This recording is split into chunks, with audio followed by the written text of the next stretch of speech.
தமிழ்நாட்டையே திருப்பி போட்டுட்டு இருக்க நியூஸை பற்றி தாங்க பார்க்க போகிறோம். மிகப்பெரிய நியூஸ் என்ன அப்படின்னு பார்த்தீங்கன்னா, தமிழ்நாடு வரைவு வாக்காளர் பட்டியல், அதாவது உங்கள் ஊரில் வந்து ஓட்டு கணக்கெடுப்புன்னு ஒன்று எடுத்துகிட்டு இருப்பாங்க இல்லையா, அதை தீர்மானிச்சு அதுதான் எஸ்ஐஆர் லிஸ்ட்டு.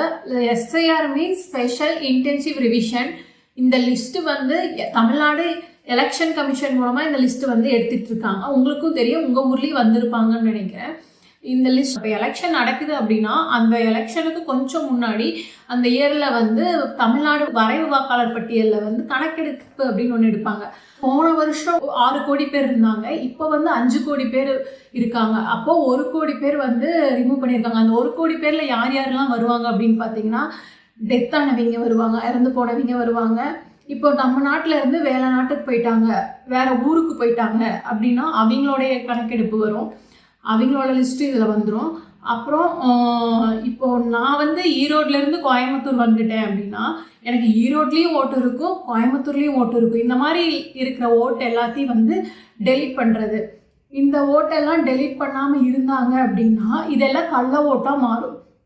இப்படி மட்டுமே 1 கோடி ஓட்டு வந்து இந்த வருஷம் வந்து டெலீட் பண்ணியிருக்காங்க. அப்போ இது எல்லாமே போன எலெக்ஷனில் வந்து மிஸ்யூஸ் பண்ணியிருப்பாங்க, அதாவது கள்ள ஓட்டாக மாறி இருக்கலாம் அப்படின்னு சொல்லப்படுது. பீகார்ல இதே மாதிரி எஸ்ஐஆர் வரைவு வாக்காளர் பட்டியல் வந்து எடுக்கப்பட்டுச்சுங்க. அதுக்கப்புறம் வாக்குகள் வந்து போடப்பட்டது. அதை தொடர்ந்து தமிழ்நாடு உள்ளிட்ட 11 மாநிலங்கள் மற்றும் யூனியன் பிரதேசங்கள்லயும் தேர்தல் நடக்க போகுது அப்படிங்கிறதுனால இந்த கணக்கெடுப்பு வந்து 2ஆம் பட்சமாக ஃபர்ஸ்ட் வந்து பீகார்ல நடந்துச்சு, 2வது கட்டமாக இப்பொழுது வந்து இந்த மாநிலங்கள் மற்றும் தமிழ்நாடு யூனியன் பிரதேசங்கள்லயே வந்து இந்த வரைவு வாக்காளர் பட்டியல் வந்து எடுக்கப்பட்டது. எதிர்கட்சியோட பல எதிர்ப்புகளை தாண்டி தமிழ்நாட்டில் நவம்பர் 4ஆம் தேதி இந்த சிறப்பு வாக்காளர் கணக்கெடுப்பு வந்து நடக்க ஆரம்பிச்சிச்சுங்க. தொடங்கினது அப்பதான் நவம்பர் 4ஆம் தேதி. வாக்குச்சாவடி முகவர்கள் ஒவ்வொருத்தரோட வீட்டுக்கும் போய் விண்ணப்பங்களை வழங்கி அதை நிரப்பி அதை வந்து மறுபடியும் வாங்கிட்டு ஒவ்வொருத்தர் வாக்காளரோடைய அடையாளத்தையும் வந்து உறுதி செஞ்சாங்க. தமிழ்நாட்டில் கடந்த 14ஆம் தேதியோட 100% விண்ணப்பங்கள் விநியோகிக்கப்பட்டு அது நிரப்பம் செய்யப்பட்டு திரும்பவும் பெறப்பட்டு ஆன்லைன்லயும் பதிவிறக்கம் செய்யப்பட்டதாக இந்திய தேர்தல் ஆணையம் தெரிவிச்சிருக்குங்க. அதன்படி இந்திய தேர்தல் ஆணையம் நேற்று வரைவு வாக்காளர் பட்டியலை வந்து வெளியிட்டது.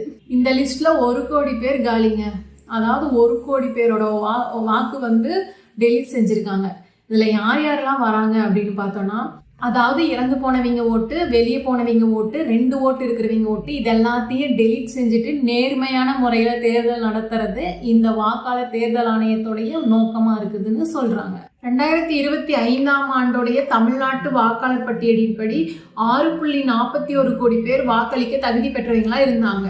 இந்த நிலையில தீவிர வாக்காளர் திருத்தப்பணி அடிப்படையில் வெளியான வரைவு வாக்காளர் பட்டியல்ல சுமார் 15.2%, அதாவது கிட்டத்தட்ட 1 கோடி பேரோட வாக்குகள் வந்து நீக்கப்பட்டு 5.44 கோடி பேர் மட்டுமே வாக்களிக்க தகுதியுள்ளவர்கள் என சொல்லியிருக்காங்க.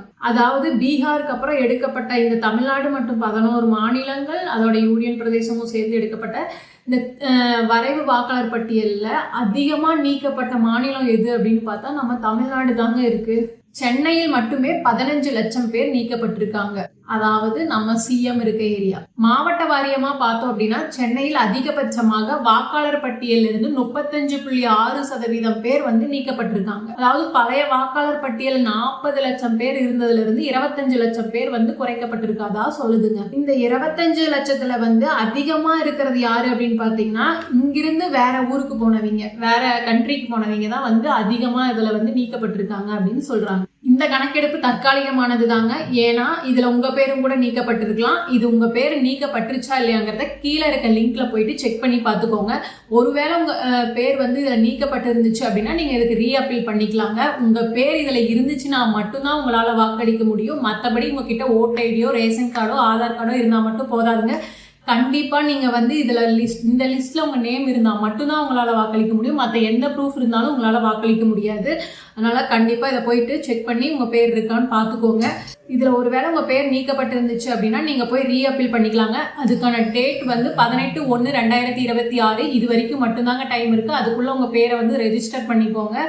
அப்படி இல்லைன்னா உங்களால் ஓட்டடிக்க முடியாதுங்க. அதனால் அலட்சியமாக இருக்காமல் சீக்கிரமாக உங்கள் பேர் இருக்கான்னு செக் பண்ணி, அப்படி இல்லை அப்படின்னா கண்டிப்பாக ரெஜிஸ்டர் பண்ணிக்கோங்க. வரப்போகிற தேர்தல் ரொம்பவே முக்கியமானதுங்க. இது ஏடிஎம்கேவை பாதிக்குமோ, டிஎம்கேவை பாதிக்குமோ, டிவிகேவை பாதிக்குமோங்கிறது நம்மளுக்கு தெரியாதுங்க. நீங்கள் மறக்காமல் வந்து இதை செக் பண்ணி நீங்கள் கரெக்டான ஓட்டை வந்து பதிவு பண்ணிங்கன்னா மட்டும்தான் நம்மளால் அடுத்த இயரை வந்து கரெக்டாக மூவ் பண்ண முடியும். வர ஏப்ரல் மே மாதத்தில் தமிழ்நாடு சட்டமன்ற தேர்தல் வரதுனால இந்த வரைவு வாக்காளர் கணக்கெடுப்பு மிகவும் முக்கியமானதாக இருக்கும்னு கருதப்படுதுங்க. இதிலிருந்து நம்ம எலெக்ஷன் கமிஷன் என்ன சொல்றாங்கன்னா, இறந்து போனவங்க ஓட்டு, போலியானவங்க ஓட்டு, இங்கிருந்து இடம் மாறினவங்க ஓட்டு, இந்த ஓட்டெல்லாம் மிஸ்யூஸ் ஆகாம கள்ள ஓட்டாக மாறாம இருக்கலாம். அதுக்காக இந்த இது வந்து ரொம்ப யூஸ்ஃபுல்லா இருக்கும் அப்படின்னு சொல்றாங்க. தேர்தல் வரப்போறதுனால தேர்தல் பத்தி நிறைய அப்டேட்டட் நியூஸ் தெரிஞ்சுக்காங்க. மறக்காம நம்ம சேனலை சப்ஸ்கிரைப் பண்ணிக்கோங்க.